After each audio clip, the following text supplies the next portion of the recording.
Hello and welcome to the November 15th, 2017 Cluster API Working Group breakout meeting from SIG Cluster Lifecycle. Today we're going to start out by talking about node set. Sebastian, why don't you take it away? Or Henrik? Probably I can share my screen now.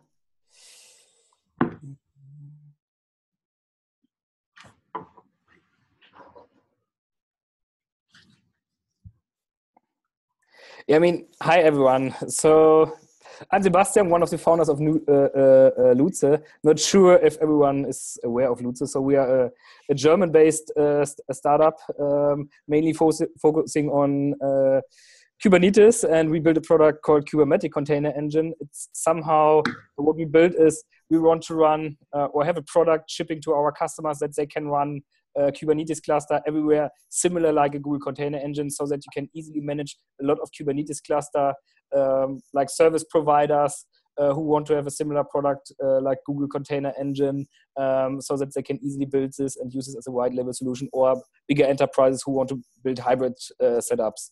And of course, what we figured out is like it's hard to deploy Kubernetes. There are so many different solutions there.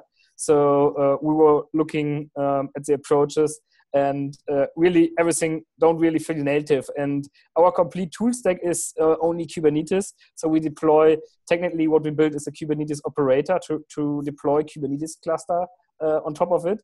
And so we were looking into it, how we can manage nodes and have something similar like replica set in Kubernetes, and completely using with Kubernetes and not any other tooling. So we looked at the like ingress and persistent volume claim, where you have different types of objects or resources, where you have the storage class who can provision by the admins. And the user only claims with a reference to the storage class, and then you have a controller who do something. And so we were thinking, okay, can't we get a native integration so that you can do like kubectl create node, scaling up a node and scaling down a node. And this is how everything began around half a year ago.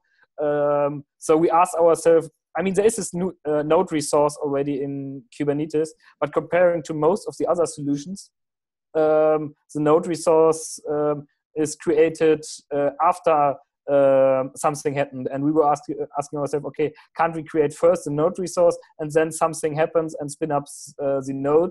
So we first come up with the idea, okay, we want to have something like a node controller, but because we saw, okay, there are now coming different cloud provider operator up, but we were thinking, okay, that don't feel right, because every cloud provider operator is working different, and we want to have like a similar setup for all the cloud providers, so that it doesn't matter on which cloud you are. The developer easily can say, hey, I need a node, kubectl create node, and then the node controller will spin it up.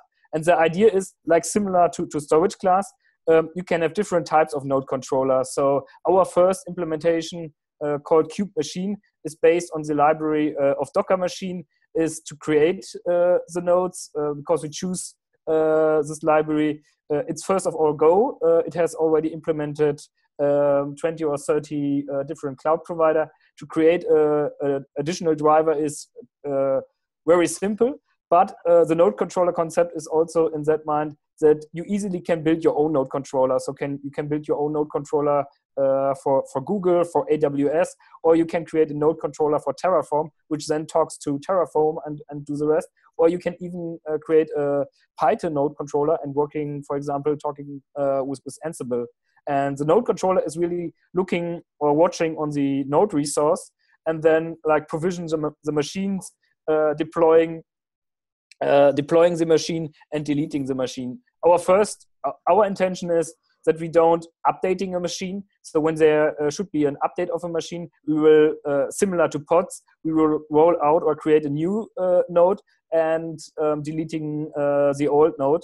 And I will later show you also the structure, but it should be quite easy to configure this and set this up additional, so that we don't have all the information about cloud provider in the node resource, we introduced a custom resource definition node class where you specify all your cloud provider specific and machine specific or OS specific details, like what are your cloud provider credentials, what are your machine types, what do you want to provision, like systemd unit files, SSH key, SSH command, what kubelet you want to run, perhaps also your Docker engine, so that you really, like similar to storage class on the storage side, the admin can configure and creating this node class, and then the developer can easily reuse and reference it in his node.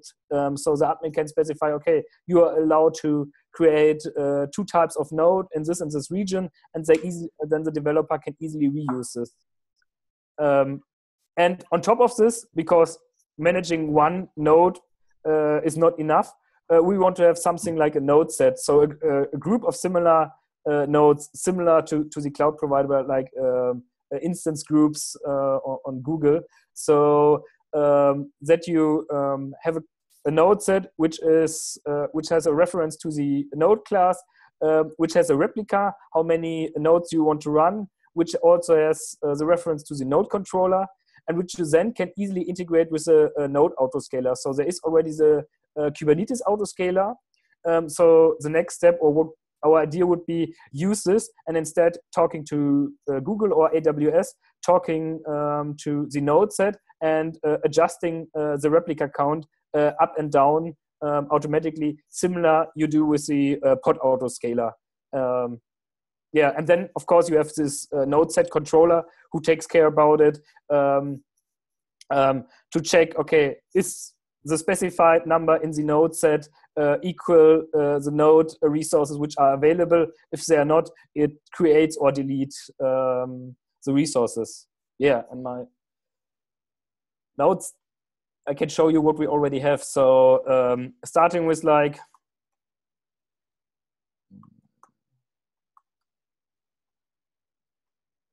we have a node class called DigitalOcean. I mean, this is running currently. Our example is running on DigitalOcean. So here you can specify like it's completely say it open, or it depends on your node controller specification. So in our case, we have here Docker machine flags. So what is the access token? What type of image you want to run? Region, the size, and so on. What is your provider, like DigitalOcean? What do you want to provision? So like commands, what SSH commands you want to execute, what files you want to execute, like putting in a kube config for the kubelet with the API server URL, and also with a token. And then we use like from kubeadm to generate the certificates and get it to the kubelet and reconfigure it. And yeah, some other content we can provide. So it's completely flexible depending on the user or depending on the admin, what you want to do. He can provide files, he can provide commands, what he needs to do to spin up the node.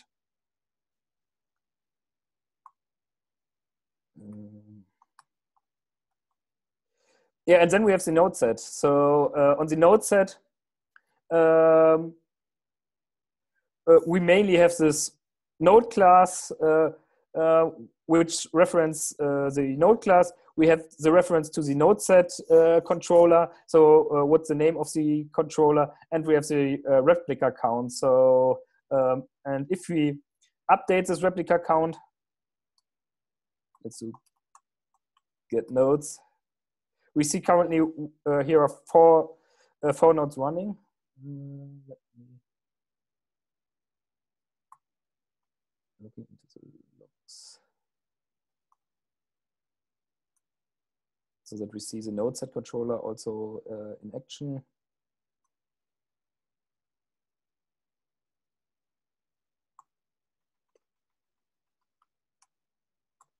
Let's change it to 5. So now we see, should see.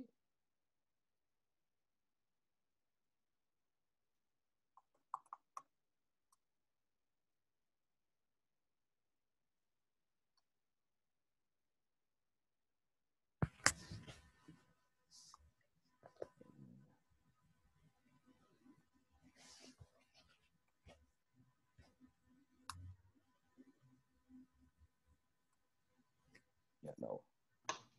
Yeah, we see now the replica count. So the node controller detects it. It creates a new node. Now it detects the difference. So when we now do,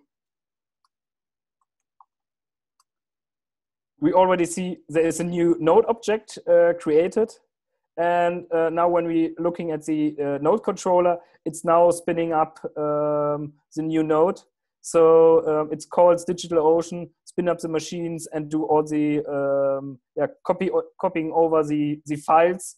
And then later this machine will join the cluster and then we have a running machine. And when we do,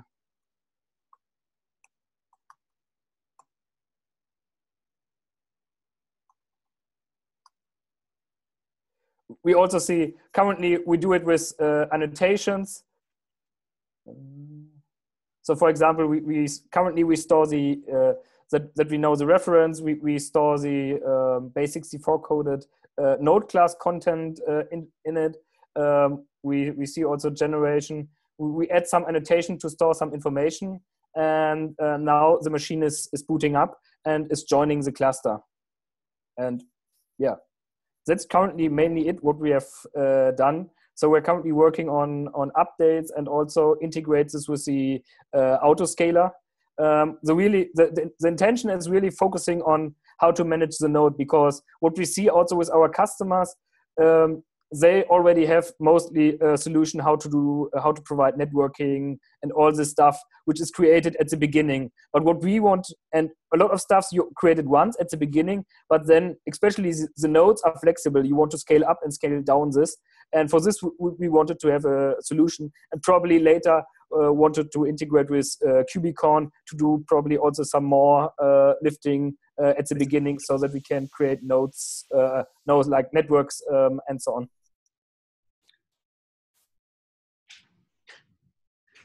Yeah, and of course, everything is open source. So KubeNode here it's a node set. You find a proposal, and also you find our first implementation with Kube Machine. Ivan, they did it for the Archon node set. We also have for node set do a POC or a small implementation, so that the node set could be integrated with the Google container and with the Google instance group. So idea is what we want to do is like getting it close to you guys or align with you guys, so that we get a standard way to do this, and avoid that for every cloud provider you somehow must do it in a different way, that you really can, the developers know the same with containers, okay, I need nodes, I want to scale this, how do I do this, and have their I think there should be different ways. It should not be mandatory, but it should be an optional way, and providing this way to admins and developers to say, hey, Kubernetes can spawn and manage its nodes completely out of the box. Yeah, that's great. It's interesting watching your slide deck. It's almost exactly the same as the slide deck that we put together as we started doing the cluster API effort. The cluster API we sort of consider to be split into two pieces. One is sort of this node or machine management, and the other half is the control plane management. And you guys are also sort of simultaneously tackling the machine management part. So we've done a couple of demos in the past couple of weeks, basically showing almost exactly what you just showed, where you can declaratively create machine definitions and have machines pop up as a result. We've taken a slightly different approach, where instead of using annotations and trying to sort of reuse the existing node objects that are in Kubernetes, we're instead adding another layer of objects called machines. Where the current node object, as you mentioned, is kind of a weird object in Kubernetes, where most Kubernetes objects have a spec and a status. The node object is really only a status, right? If you think about it, there's no way to declaratively say something about a node and have that take effect. It's really just a function of what the kubelet has identified. And so the approach that we took was to create a separate object called a machine, which is effectively the spec, and then leave the node as the status and tie the two together with cross-references. And then you can do things like kubectl get machines, kubectl list machines, with the support for dynamic types in kubectl, and sort of see your machines there and manage them in that way. But in general, like from a philosophical point of view, I think it's almost exactly aligned with what you guys are doing. There are just a couple of implementation differences. Yeah, cool. So probably, what's your roadmap, or how far are you guys already with this? So we've been coding against Google, Google's cloud platform. Sounds like you guys have been doing against DigitalOcean, which is cool because then we might have two things implemented very quickly. We have an API. There's one that's checked in, and there's also a PR that's outstanding, so for people to leave comments on more easily than the checked-in version. And we basically have an implementation of the API that runs against Google, where you can create a cluster, you can scale nodes up and down. We have not tried to hook up auto scaling yet. We talked to the Google team that does auto scaling, and it turns out that there are quite a few things that the autoscaler needs that really complicate the API. We took the approach that the first cut of the API was going to be more human focused to make it easier for people to specify the machines that they want to add. Because when you start adding all of the extra things that the autoscaler needs to make the automation work, it makes it kind of complicated for people to use. One of the things that we've heard from feedback is when you look at things like persistent volume claims, there's a pretty large sort of mental jump you have to make to understand how they work, right? Like it takes a while to figure out how you need to create multiple different objects and tie them together through Kubernetes to actually make persistent volume claims work. And things like pods are much simpler, where you can just say, like, give me a pod that looks like this. And so we actually started with sort of the same split that you guys have, which was classes and references and types built on top of that, and simplified it down to just machines without the notion of classes yet. And feel like we will add those on top for layering to enable automation, but won't start with those as a necessary piece for people to manually modify their cluster. Yeah, exactly. This is also our approach. So first getting something running, and we haven't dig into like auto scaling yet so much. So first say, okay, we want to in general have this concept running, and then later seeing what must be additional introduced, or what must be changed, or additional resources is required to implement node auto scaling. Yeah, we have a doc with a bunch of requirements you wrote down from the autoscaling team that wrote the autoscaler. We should make that public and share it with you guys. Yeah, great. I mean, what's the best way to align? Because probably, of course, we don't want to do a lot of work, and if we somehow can align and we could spend some of the works on your side, would be, I think, the best. So we don't or can reuse a lot of things, and probably we only adapt the Cube machine. Because currently our Cube machine is not only working, this is only the DigitalOcean work. So we're using this already for DigitalOcean, we use this for AWS, OpenStack, VMware. So that exactly is the idea why we choose the library from Docker Machine to easily add new cloud providers exactly in the same way. So the only thing what we need is we must spin up the machines. Our focus is currently, that's how we run our setup. It's like, okay, the master is running on our stuff. It's runs on a Kubernetes cluster. So our focus is really spinning up only worker nodes. So we haven't digged into it, okay, probably what's required to run master components, or if there is additional what you can't provision with it. But for worker nodes, it's already quite easy to integrate new cloud providers. So currently it takes us like, in best case, when there's a Docker machine library available, 1 or 2 days to integrate this. Probably when there's nothing available, it takes us like 10 days to write this Docker machine driver. And but also for this, we only need like currently create, delete, and some status information, but not like all the implementation they use for the Docker machine driver and the library. Interesting. Yeah, so I guess, Jacob, you've been quiet, but I'm going to point you at Jacob, who's sort of our focal point for the machines part of the API, to coordinate with him and try to, it would be great if we could come to an agreement on what the API looks like, because I expect there'll be multiple implementations. And so if there's a Docker machine-based implementation, then that's awesome, because that, like you said, it makes it really easy to port to multiple platforms. I think for something like Google and maybe eventually other big cloud providers, we're going to want to probably have more specific implementations that sort of better leverage those cloud environments. Like, I mean, Google is certainly interested in that, rather than having sort of the lowest common denominator implementation based on Docker machine. So we'd probably keep absolutely. our own implementation. This is exactly the idea, so that you can have cloud provider specific implementation, like you guys from Google can build your own, because you want to have much more things managed. For us, our goal was really, we need an easy way and a fast way to integrate this.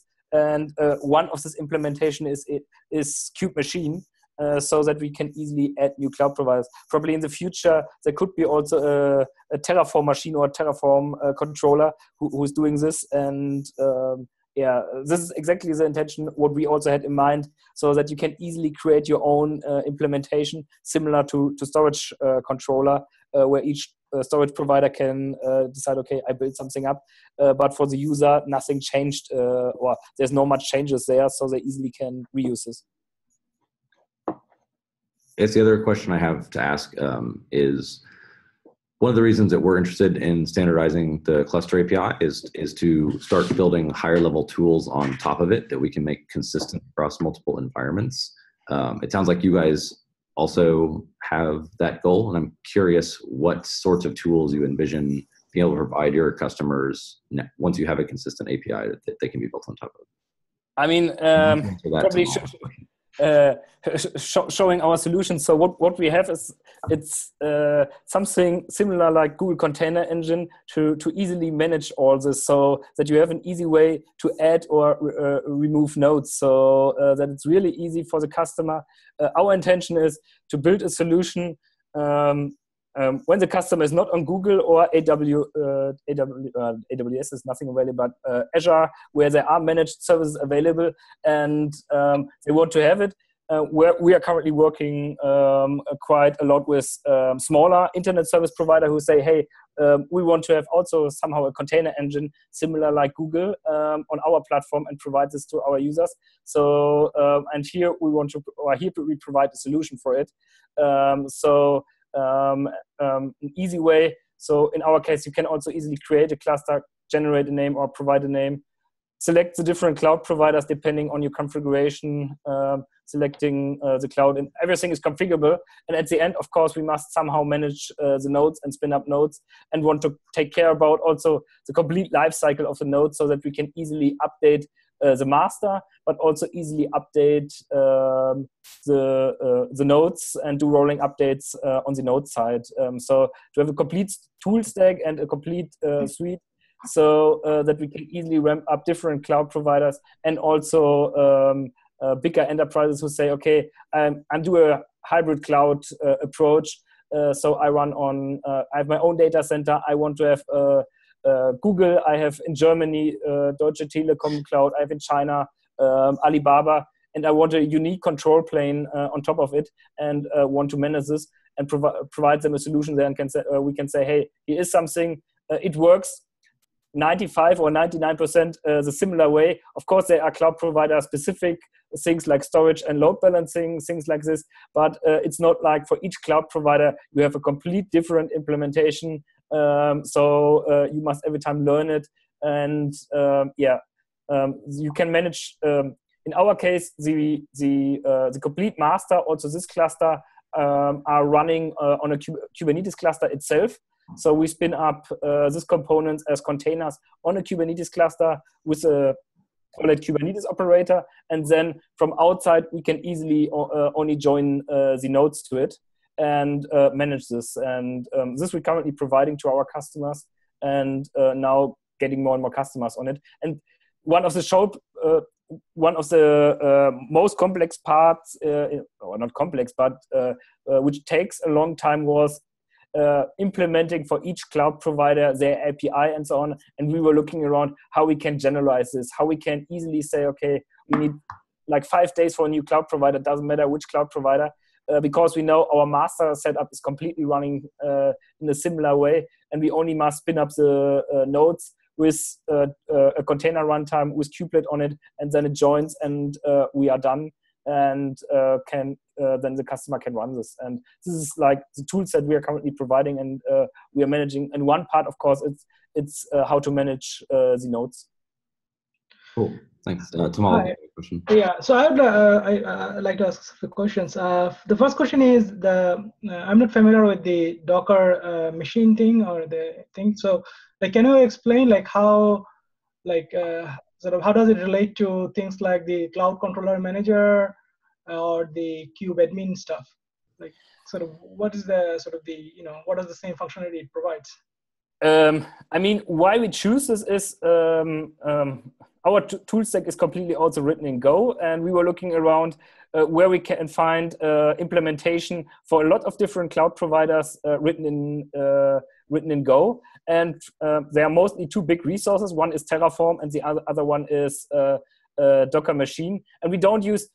More or less, what we use is like only the interface, how they call and create the VMs, and so we use only the functions because they did all the implementation and have vendored all the different cloud provider, and also it's easy to create a new cloud provider for Docker Machine. So that was the reason to choose this. It's not because it's Docker Machine or we use a complete tool. It was more like the API. Sorry, I was actually asking more of the question along the line like, so if you use kubeadmin, like on the master node, you install kubeadmin, you install Docker, and you still install kubelet, and then on the regular nodes or the worker nodes, you go and actually run like the kubeadmin join, which actually installs all the other stuff that's necessary. So I'm saying like what is doing that part in your demo in your system? Mainly, you would specify this in the node class. So in the node class, you would specify, okay, the commands which should be executed on the worker node. You would specify, okay, what is the but then that node, but those commands usually change like with every release of Kubernetes, right? Like then basically you have to have like a different node class. Yeah, exactly. So you could have different node classes for different versions, and in our case, we want to control this. So you want to have like a node class for Kubernetes 1.7 and a different node class for 1.8, and then reference this in the node set so that you, our idea is also that you can then change the node class, and then the node set controller will take care of updating all the machines so that you can do this. So basically, say if you have a node class of 1.7.5 and then you want to go to 1.8, like so you create like another node class with 1.8 sort of node set with 1.8 node class, and then just like it creates all the new stuff. Like so you never do any kind of in-place upgrade. Yeah, you could do an in-place update. So, or Henrik, correct me if I'm wrong. What is the idea with the update? Actually, we're not doing in-place update. We are going to replace nodes one by one. But then how do you handle the cases like host path or like the new local volume stuff where you actually have stuff on the local machine? That's something we're right now not covering. Yeah, that's GKE doesn't cover that either. GKE also does replace VMs during upgrades. And basically, if you're using local volumes, that stuff disappears during upgrades.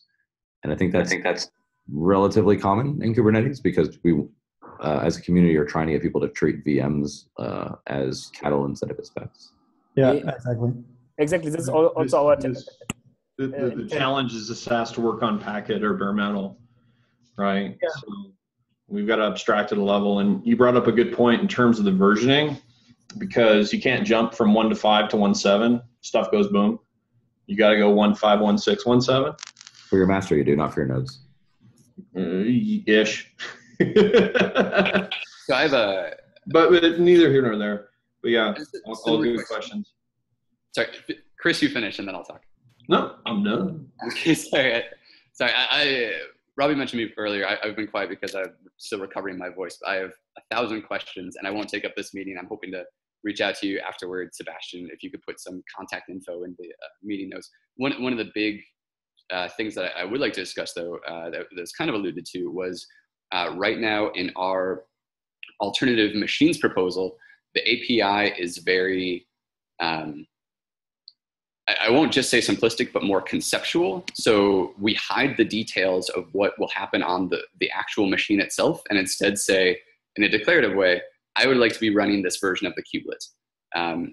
And whatever you need to do, whatever controller is responsible for this, please make that happen. I'm not particularly picky about where things go or how it starts up, but just make that be. And you guys have tackled this, like Robbie said, philosophically, the same exact problem with a very different approach, which gives you so much control of, I want you to place this exact file on disk. I want you to run this boot up script.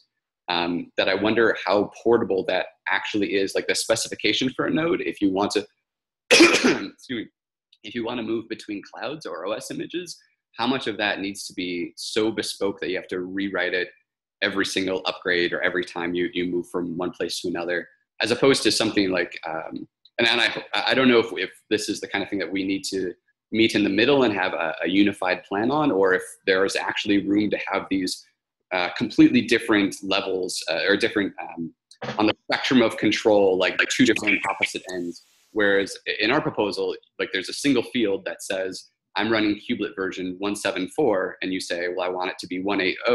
You update that in the spec, one field, and then the rest just happens kind of magically, as opposed to, I need to know exactly where the binaries are put on disk. I need to edit my bootstrap script to make sure that it uses the new flags, all that stuff. So I'm wondering what your guiding tenets are for designing the API, like what level of flexibility you're going for, and how much of that do you think is going to naturally evolve to simplify over time?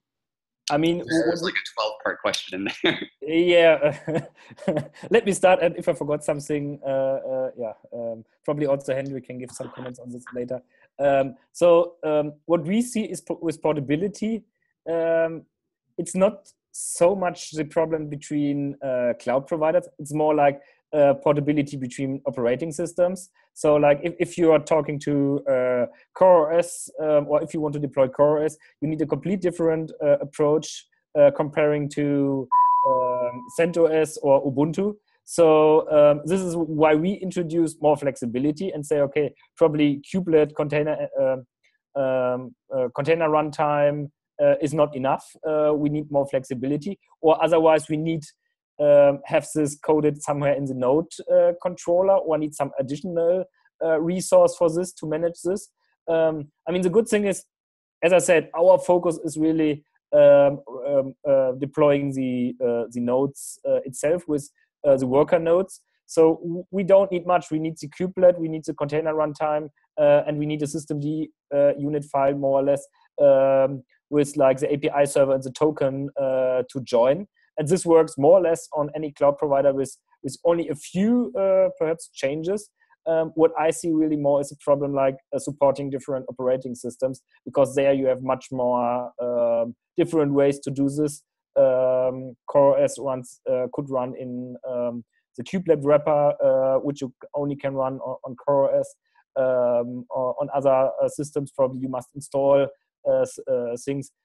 It also depends what is included in the image, of course. So for some cloud providers, some binaries which are required are probably not installed in default, so we must do something. And so we wanted to have like most of the flexibility and provide this to the admins. Probably for like beginners, it's still too complex. We could have somehow a layer on top, so to reduce this and say, hey, here are default setups. You only must change like kubelet and container runtime and things like this. But what we see also in our case, we quite often want to have this flexibility, or we need this flexibility. Otherwise, we need a different resource, or we must put it into the code base, and then it's like hard coded or somehow not easy to manageable. Does it make sense? Yeah, I guess I'm just wondering, so we have the line of the API and things above the API and things that are represented in the API versus what are just implementation details of what's fulfilling the API.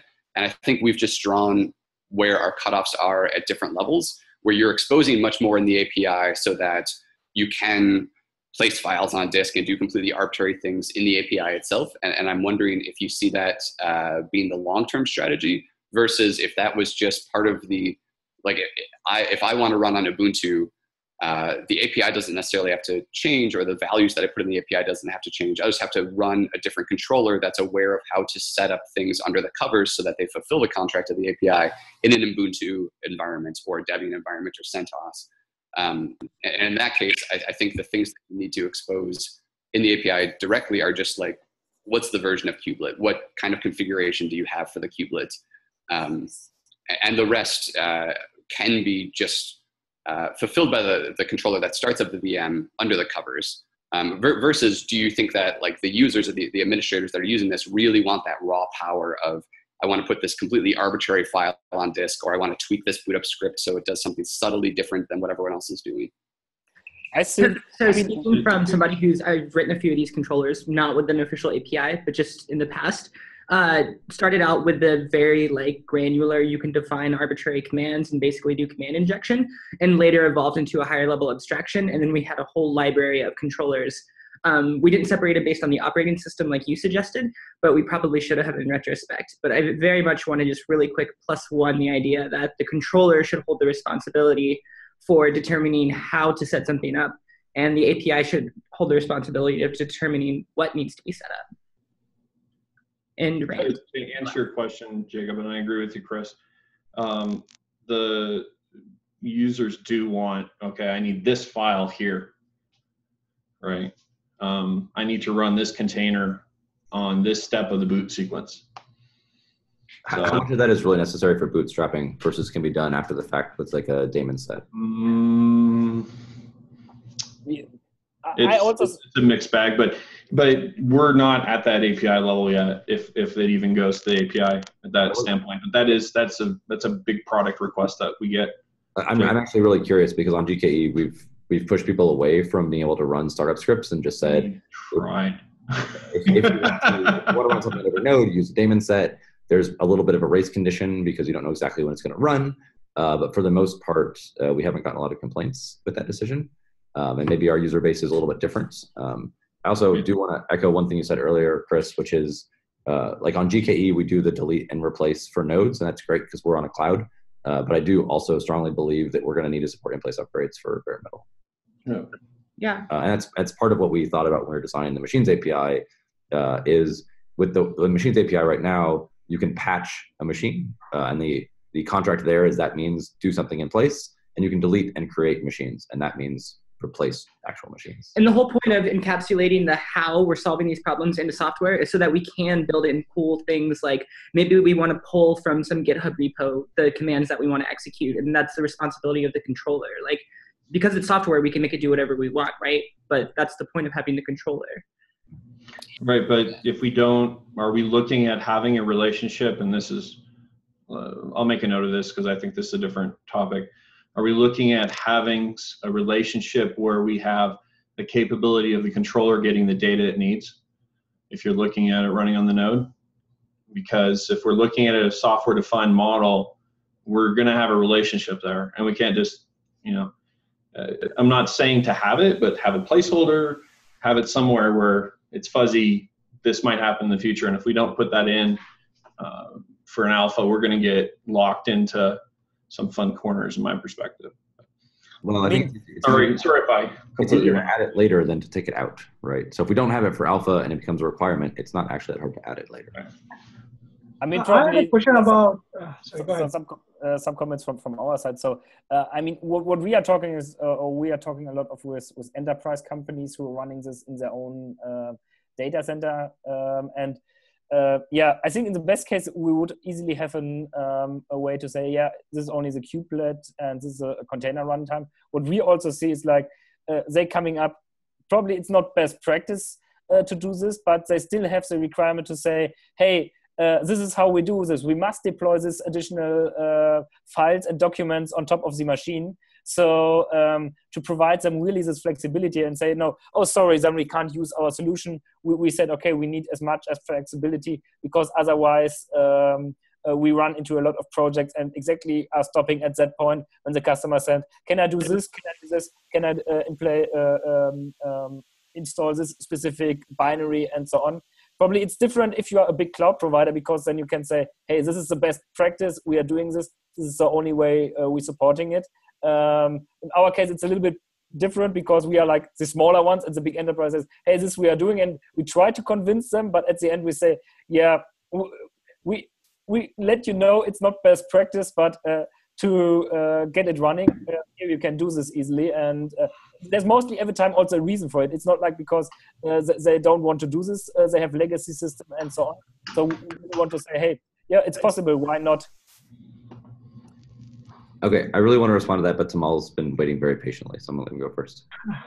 Yeah, so I wanted to ask you like a few questions about the, sort of in the general, like sort of the, the outcome expected of this like cluster API effort. Is it the idea that the API will define like bunch of CRDs or the essentially YAML formats, and then like maybe Google will provide the Google's version of that, and then like others can provide like for different other cloud providers, or and are all those going to be sort of like hosted under some sort of Kubernetes like organization or repo or something, or like sort of what is the like goal actually?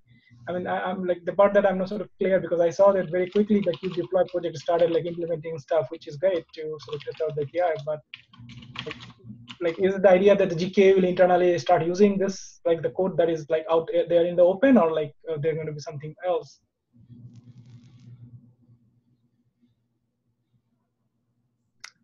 I think the intent of the cluster API is to have a open source API that we can use to do consistent cluster operations across different environments.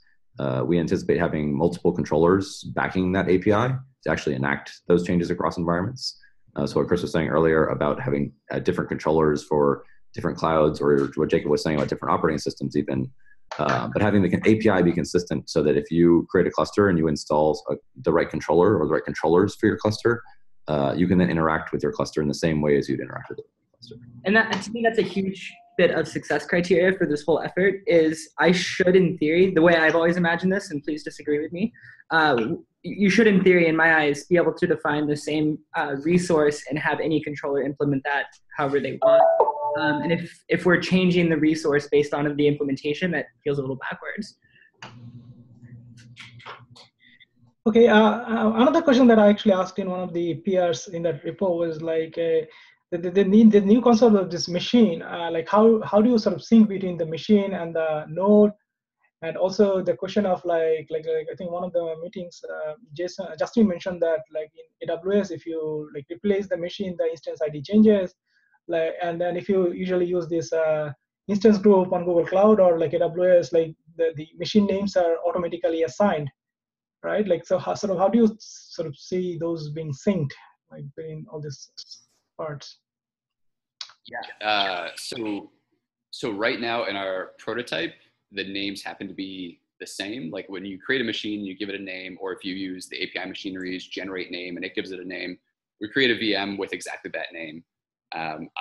I personally don't think that should be part of the contract. I think that's an implementation detail behind the scenes. The trick that we're doing right now actually is when that VM comes up as part of its startup, not only does the kubelet register and create its own node object, but it annotates it with, when the controller starts up the VM, it knows the machine that was responsible for it and passes that in as metadata and says, this is the machine object that is responsible for you.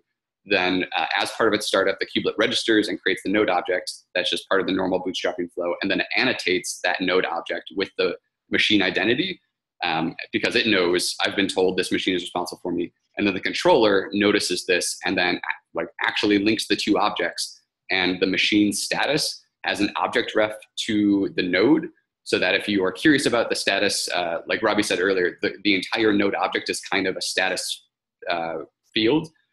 You can look at the machine spec and then traverse the machine status to the node that corresponds to it, and then check the fields to see if whatever you care about has been reconciled. But under the covers, let's say you want to do a very quick replacement of a machine, like you're in a cloud environment and you want to change the instance type or something. Instead of having to completely delete the VM so that you're able to reuse the name and bring up the same VM with the same name, you could just create a new VM, giving it the same machine identifier as part of its startup. And it can have a completely arbitrary name. You don't care about the name of the machine or the name of the VM, and delete the old VM simultaneously. And when the new one comes up, its status will point to the machine will now, its status will point to the new node instead of the old node. And you can have those happen in parallel. And the name of the VM you don't particularly care about. So if you're in a setup where you want to take advantage of a managed instance group, you don't actually care about the name of the VM necessarily. And we haven't completely tackled how this would work, or even if we want to take advantage of managed instance groups, it doesn't provide a lot of value when you're using declarative machines like this, and we could have the concepts of machine set.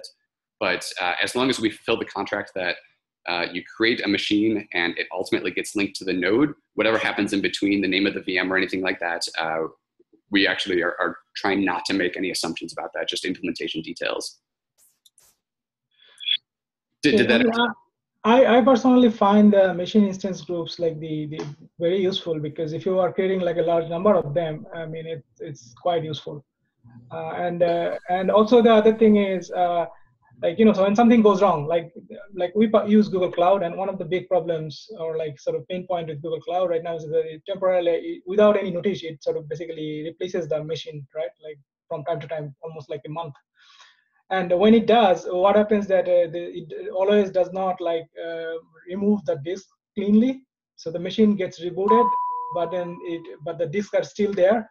And then when the pod wants to restart, it cannot basically mount the PV because it gets an error saying that the PV is already added or something like that. When those kind of things happen, what we have to do is basically, you know, make the replica 0, so the pod stops, and then basically go to the Google Cloud Console, remove the disk by force from the Cloud Console, and then basically make it replica 1, and then it starts up and all those sort of things. So it is very useful to actually like do kubectl get pods, or like wide, I can see the node name and then go to the Google Cloud Console and basically, you know, whatever I have to do. So those kind of things are useful, and then like, you know, so we want to be able to still continue to do those kind of things. Like, you know, like if I know the pod name, like I can go to the machine on the Google Cloud Console or whatever console like the cloud provider has, and like actually know right away that this is the thing I need to handle. All right, so it's been 50 minutes on this topic. We had a couple other things on the agenda, and I want to make sure we get to at least the first one of those two. So if there are any closing thoughts that people want to spend the next 30 seconds on, otherwise I'll propose that we continue this discussion both offline and probably next week as well. There's some meta topics we should continue next week. And I want to make sure that Jacob gets connected with Sebastian and Henrik offline to see how we can merge these API efforts together. Real quick, in the name of merging the API efforts together, can we, if we don't already, can we come up with some sort of documentation or README or something or other that just says where it lives and that we all kind of agree on? Because right now I think it's in kube deployed, and I just want to make sure that that is the official spot and that's documented somewhere. Yeah, I noticed it was in kube deploy too. So Robert, good time for me, or? Did what? A good time for me to? Yeah, just make sure nobody else wants to say any closing thoughts briefly. No, I put all the slides and the links to the documents in the meeting notes. All right, thank you. I just want to say thank you. That was an awesome demo and great information. So thanks for joining us today. Yeah, welcome. And it ties real nicely into the thoughts I had, so Sebastian. It's kind of funny. Looking at the machine API and help me out here to understand this a bit better, because I always go back to base types. You know, in deployment's one of my favorite base types. We've got a deployment, we've got a replica set, then we've got a pod, right? With the machine, are we trying to kind of think about the pod at this time, or do we have any pattern like that we're doing? Yeah, so we started out with machine set, machine deployment to have like the exact analogy. And then we took off the last two because Kubernetes didn't start with deployments. And they sort of started with replica sets, but they didn't do it right, and they had to redo it. Yeah. And so we're trying to start with just the basic one, and then we can layer the other things on top. Right now, in kubedeploy repo, have a client-side machine set implementation. So it kind of fakes out grouping client-side based on labels. We anticipate making that a first-class API object in the future once we feel like we've really nailed the machines themselves. So we're looking to abstract further up the tree later? Yes. Okay. Heard somebody had an interjection. I think that was me clearing my throat. Yes, later, but later, hopefully not too far later, right? Like We have lessons from pods and deployments and replica sets. We don't think it's going to take us nearly as long as it took the folks doing those to move up the stack. But we do want to make sure that we all agree on what the machine is first, because the stuff on top of it, I think, is much less complicated. Well, the challenge that you run into is you don't have any traceability factor of machines unless you have the higher up object, which models the replica set. Yes. So that's the thing that we're going to run into immediately. And just from a raw implementation standpoint, I know that having two upper level objects may be problematic, but from my perspective, I'm not even sure unless you're creating the node yourself, right? I'm not sure how much usability this would have. Because realistically, nodes are, oh God, I'm gonna use that cattle pet analogy that everybody hates. But to me, machines are, it's a specification of, I don't care about a machine, So I think machines are a little bit more nuanced than that. I think people love to treat them as cattle, but they're in some ways a little bit more like stateful sets, right? Because they do have local disks. You can have local storage. They are all a little bit different and a little bit unique, and you can individually address them in a way that's a little bit different than pods. So they're kind of in this weird middle ground between pods and stateful thingies that we didn't define underneath stateful sets. And we're trying to walk that line a little bit with the machines as well, and not go too far in the direction. It's also gonna impact, like, for example, we have the kubelet version on the pod, but within a group of nodes, I'd be running the same kubelet version. Or here's the analogy. I have a pod that is, like, I have a group of pods that are all the same NVIDIA, have the same NVIDIA driver on them, right? Yep. I wouldn't have that on the machine. I would have that on the replica set or instance group set, node set, machine set, whatever the heck we call it. Right. Yeah. So replica set has a machine pod template, right? Like, these are all the things you use to stamp out new pods as part of this set. And so the machine set would have a machine template, which you'd specify those fields. And then you could do things like rolling updates. Is it worth opening the conversation now to help us define that? Because I almost feel like if we don't deal with those questions now, I think we're going to miss some stuff in the machine. And don't get me wrong, this is a great start. I'm not trying to criticize here, and I know I'm kind of late in the game. But I mean, Jacob had a machine set proposal, and we just kind of deleted it temporarily. And so we can put it back out there if people think it's going to help. I'm a little worried it's going to fragment the discussion, and we're going to make slower progress overall than if we focus on one piece and then clear the next. Get standalone pods first. Yeah, I mean, it's tough, right? Because it's easy to see how both approaches could be successful. Yeah. Last question, hard implementation detail. I'm not sure if the GKE guys are on the call. Are you looking at having an instance template manager within this model? Or are you looking at having, because the comment has been, the node is created by a controller. Yes. Well, that's cloudy, or the node already exists in bare metal, so. Sort of. I mean, yeah, so bare metal is interesting because when people talk about on-prem, there's multiple types of on-prem, right? There's the private cloud on-prem where you've got vSphere or OpenStack or something else where you do have an IaaS and you have APIs to provision new things that look like machines. And then you have like the true bare metal where you actually have machines that you're pixie booting or so forth. But even those, a lot of people who have larger systems have built some automation around being able to pixie boot new machines, right? There are different tools you can use for that. And so I think that's where, when you say create a new machine and then a controller goes and pixie boots a new machine for you, or it files a ticket against your admin, and it's not a very quick fulfillment of that request, but at some point a new machine will show up that matches your request, right? But so the implementation question I had was specific to GKE. Are you guys going to be using instant template managers, or does somebody know? You mean GCE, right? GKE. So is GKE not using instance templates and instance group managers? I'm probably getting the name wrong. Yeah, so GKE today uses instance templates for instance group managers. There we go. Sorry to interrupt you. And yeah, we call them MIGs or IGMs, either way. with the cluster API, we're trying to figure out how that fits, right? So with node sets, it makes sense because sets are sort of analogous to instance groups. But for individual machines, it doesn't necessarily make sense because you're going to effectively create instance templates for every machine that looks different and then have to try and figure out which ones match. And if you want to patch one but not the other, like how does that work? So today the implementation is just the raw VM API. And as we look at moving up the stack to machine sets, that's, I think, when we would start looking at potentially leveraging the instance templates and the managed instance groups. But one thing we have learned with GKE is node pools are awesome. Like they've been copied sort of all over the place. But they're also not the most flexible thing in the world because you do have to create an instance template and an instance group, even if you want to have one thing that looks different. And so one of the goals, explicit goals with the cluster API was to be able to have singletons that aren't part of a set. Yeah. Because we think that's really important. I mean, and this is similar to us. I don't know if I agree, but I don't know if I understand enough.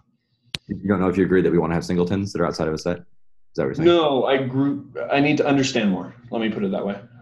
Sebastian, you had something. I have an opinion. Yeah, I mean, this is similar to us. So like the node class don't must be assigned to a node set. It could be also assigned to a node itself, and then only the node controller will pick it up. And the node set controller is out of scope. So exactly when you have this case, okay, probably you only want to manage single nodes. You can easily do this instead of putting like a one-to-one relationship first in the node set. Great. So we're just about out of time. I kind of wish we were having another meeting this week or another hour right now because this has been really awesome. Hopefully people can show up again next week. I know at least in the US, it's the day before Thanksgiving, so people may be on vacation. And if not, we will see folks in 2 weeks. If people want to chat in the meantime, feel free to use the SIG cluster lifecycle mailing list to kind of keep the conversations moving forward. So. One last question from my side. Is there any plans to meet before or around KubeCon? So probably because Henrik and I will definitely attend, so we can also do the discussion in person around KubeCon there to get like also align what parts could we contribute or to get a better understanding, get also some insights from us because we're running already some parts of production. So we can also give you some things, probably what works well and probably where we see already improvements. Cool. Yeah, so Chris Nova here and I are giving a talk about our cluster API at KubeCon. So we'll definitely be there. I'm going to be there Monday evening for the Kubernetes contributor day on Tuesday. And so sort of any time between Tuesday and Friday, we can get together. Also, I think Lucas had sent out an email about meeting, SIG cluster lifecycle meeting, and usually those are kind of like an unconference kind of thing. So if we want to piggyback on that and bring this up, we could probably like shut on this in person there as well. Yeah, I mean, otherwise we can find a time to meet in the hallway or find a breakout room or something. Perfect, great. Cool, thanks everyone. Thanks. Thanks, bye.